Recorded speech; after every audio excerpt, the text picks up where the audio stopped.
আগের পর্বে আমরা গাড়ি নিয়ে কোচি থেকে দীর্ঘ পথ অতিক্রম করে চলে এসেছি কেরালার রানী মুন্নারে। রাস্তায় দেখা মিলেছিল ছিয়াপ্পাড়া ফলস আর ভালারি ফলসের। মুন্নারে আমাদের হোটেল কুরিঞ্চি ওয়ান্ডারলাস্টে চেক ইন করে বিকেলের দিকে দেখে নিয়েছি মাট্টুপেট্টি ড্যাম আর কেরালার কালচারাল প্রোগ্রাম কাল্লারি। আজ আমাদের যাওয়ার কথা থেক্কাড়ির পথে।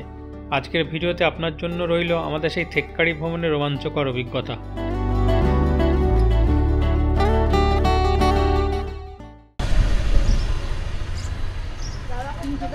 এখন বাজে সকাল 9টা। আমরা রয়েছি মুন্নারে।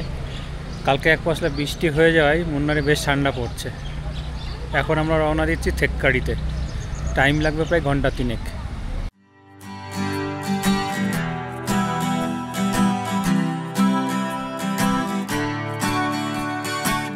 গাড়ি ছেড়ে লোকালয়ের বাইরে বেরোতেই রাস্তার দুধারে দেখতে পেলাম সবুজ গালিচার মতো চা বাগান। চা বাগানের পিছনে দূরে উঁচু কুয়াশা ঢাকা পাহাড় আর উপত্যকা।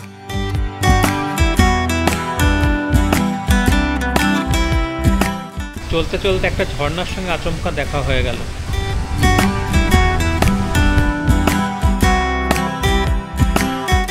একবার এক ঝাঁক কুয়াশা এসে আমাদের পথ প্রায় ঢেকে দিল।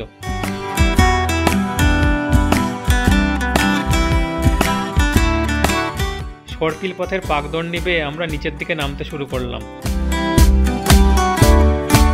প্রায় 3 ঘন্টা পাহাড়ের আঁকাবাঁকা রাস্তা বেয়ে নেমে এসে আমরা পৌঁছলাম থেক্কাড়িতে। আমরা থেক্কাড়িতে পৌঁছে গাড়ি নিয়ে সোজা চলে এলাম আরবাচাল পার্কিংয়ে, কারণ এখান থেকেই শুরু হবে আমাদের পেরিয়ার টাইগার রিজার্ভের সাফারি। এখন আমরা পৌঁছে গেছি থেক্কাড়ির পার্কিং। গাড়ি থেকে নেমে এগিয়ে গেলাম সাফারি কাউন্টারের দিকে। সেখানে আমাদের টিকিট দেখাতে হলো। অনলাইন সাফারি বুকিংয়ের লিঙ্ক আমি ডেসক্রিপশন বক্সে দিয়ে দেব। আমরা থেক্কাড়িতে পৌঁছে আরবাচাল পার্কিং এরিয়ায় আসলাম। ওখানে টিকিট কাউন্টার রয়েছে। আমাদের অনলাইন টিকিট কাটা ছিল। ওখানে কাউন্টারে টিকিট দেখিয়ে এখান থেকে বাসে উঠব।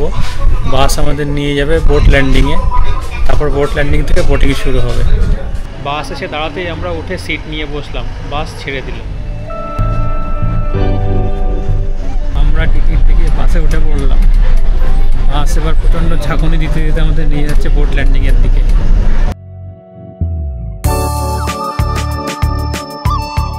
একটু পরেই আমাদের বাস একটা গেট দিয়ে ঢুকে পড়ল পেরিয়ার টাইগার রিজার্ভের ভিতরে। দুদিকে ঘন জঙ্গল আর গাছপালার ঠাসা এলাকার বুক চিরে কালো পিচের রাস্তা, আর সেই রাস্তা দিয়ে ছুটে চলল আমাদের বাস। কেরালার পশ্চিমঘাট পর্বতমালায় অবস্থিত কার্ডামম হিলে 925 বর্গ কিলোমিটার জুড়ে ছড়িয়ে থাকা এই পেরিয়ার রিজার্ভ ফরেস্ট বাঘ আর হাতিদের জন্য গড়ে তুলেছে এক নিরাপদ আশ্রয়স্থল। বাস এসে থামলো জঙ্গলের ভিতরে বোট ল্যান্ডিংয়ে। লাইন দিয়ে ভিতরে গিয়ে ঢুকলাম। আপনার যদি অনলাইন টিকিট থাকে তাহলে বাস থেকে নেমে ডান দিকে একটা কাউন্টার আছে। ওখান থেকে আপনার সিট নাম্বার নিতে হবে বোটের। তারপরে বোটিং এরিয়াতে ঢুকতে হবে। ভিতরে ঢুকেই আমাদের চক্ষু স্থির। আমাদের সামনে যতদূর চোখ যায় সবুজ পাহাড়, আর তারই কোলে রয়েছে পেরিয়ার লেক। লেকে দাঁড়িয়ে রয়েছে বেশ কিছু বোট। ছবির মতো সুন্দর সেই দৃশ্য।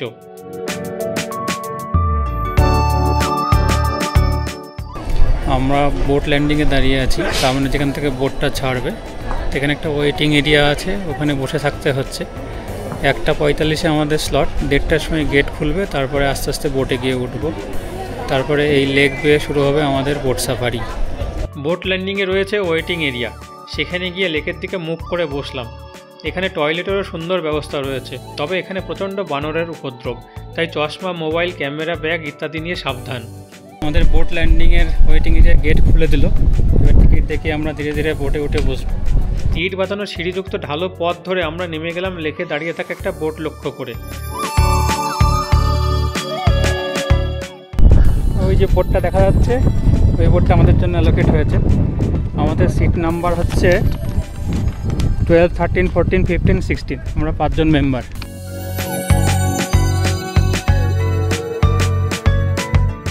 বোটের মধ্যে উঠে দোতলায় চলে এলাম।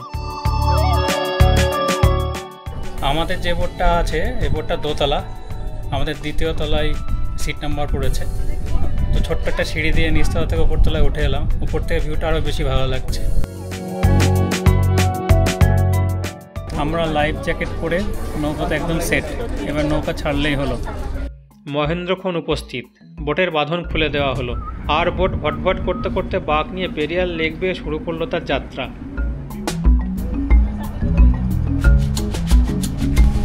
বোট পেরিয়ার লেকে জল চিরে এগোতে শুরু করলো, আর আমাদের দৃষ্টি নিবদ্ধ হলো লেকের দুই পারে যদি কিছু জন্তু জানোয়ারের দেখা মেলে।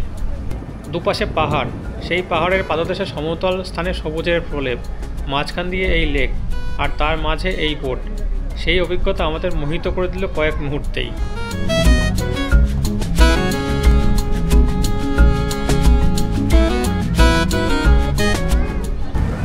এখানে দোকানে হরিণ ঘুরছে, ক্যামেরায় যত স্পষ্ট দেখা যাচ্ছে না। দূরে লেকের ধারে কয়েকটা হরিণ চোখে পড়ল।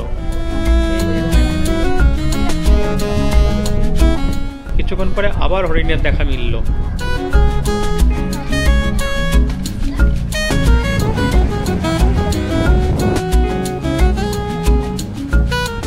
এক মনে সকালে পাড়ের দিকে তাকিয়ে থাকলেও বেশ কিছু হরিণ আর দূরে কয়েকটা বায়সন ছাড়া আমাদের কপালে আর কিছুই জুটল না।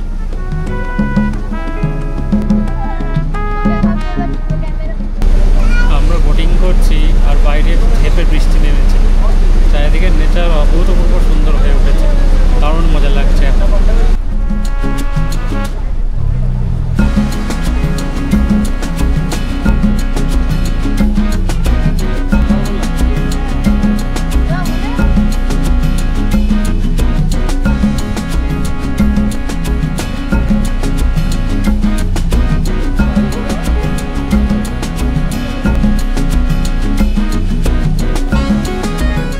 এবার বোট ফিরতি পথ ধরল।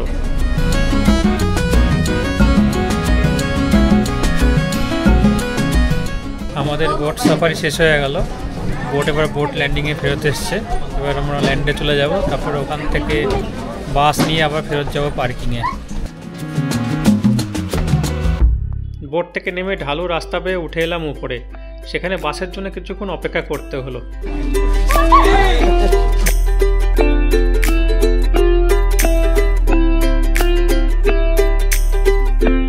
একটা খালি বাস স্ট্যান্ডে এসে দাঁড়াতেই আমরা উঠে পড়লাম। বাস জঙ্গলের মধ্য দিয়ে চলে আমাদের এনে নামিয়ে দিল আরবাচাল পার্কিংয়ে। আমাদের সাফারি শেষ হলো।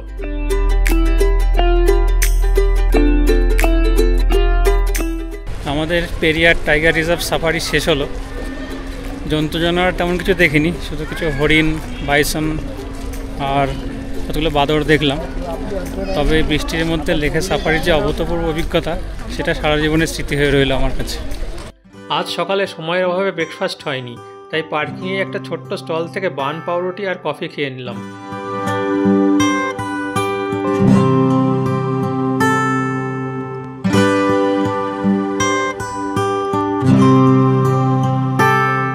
খাওয়া শেষ করে চলে এলাম পার্কিংয়ের ঠিক পাশেই আমাদের হোটেল পেরিয়ার মিডোসে। চেক ইন ফর্মালিটি সেরে চলে এলাম রুমে।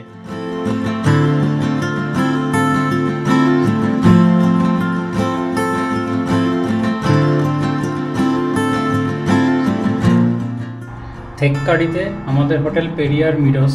রুমগুলো কেমন দেখিয়ে দিই। এটা মেন গেট, এখান দিয়ে ঢুকে বাঁ হাতে এখানে হচ্ছে বাথরুমের দরজা।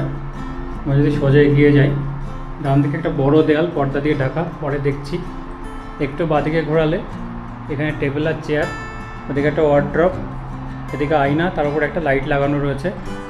ওর একটু ডান দিকে একটা সোফা, একটা টি টেবিল, ওদিকে বড় বেশ একটা বেড সুন্দর করে সাজানো, উপরে ফ্যান চলছে। উল্টো দিকের দেয়ালও পর্দা দিয়ে ঢাকা, পর্দাগুলো পরে খুলে দেখব। ডান দিকে এখানে একটা দরজা রয়েছে, এটা দিয়ে ব্যালকনিতে যাওয়া যায়, কিন্তু হোটেলের চেকিংয়ের সময় বললো ব্যালকনি খুলে না রাখতে, নাহলে মাঙ্কি ঢুকে যেতে পারে। আরেকটু এগিয়ে গেলে এখানে রয়েছে টিভি, টিভির নিচে একটা ছোট্ট ডেস্ক। ঘরটা অসাধারণ সুন্দর।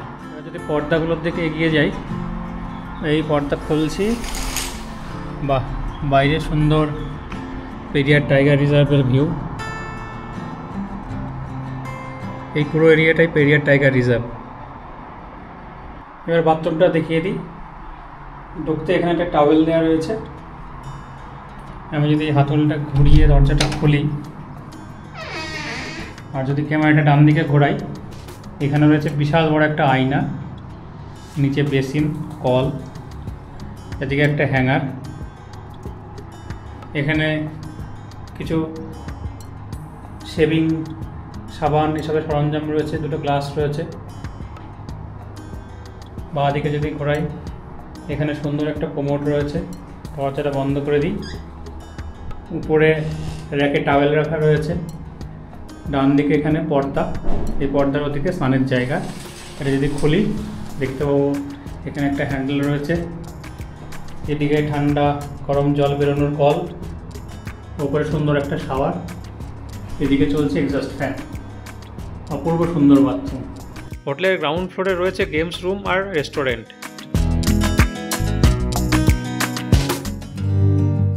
একটু রেস্ট নিয়ে বিকেলের দিকে পায়ে হেঁটে থেক্কাড়ি দেখতে বেরোলাম। বিকেলের দিকে একটু থেক্কাড়ি চারিপাশে হাঁটতে বেরিয়েছি, চারিপাশটা দেখে নিই কেমন জায়গাগুলো। প্রথমে জঙ্গলের দিকটা খানিকটা হাঁটলাম, সেখানে রাস্তার এক পাশে রয়েছে হোটেল আর দোকানপাট, রাস্তার অন্য পাশে রয়েছে নিশ্চিদ্র জঙ্গল।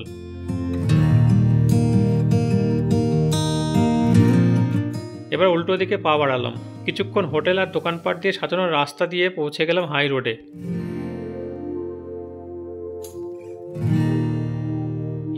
মোড়ের মাথায় চাটওয়ালা নামে একটা ফুড স্টল দেখলাম, সেখানে গিয়ে পাপড়ি চাট খেয়ে নিলাম। বেশ সুস্বাদু সেই খাবার।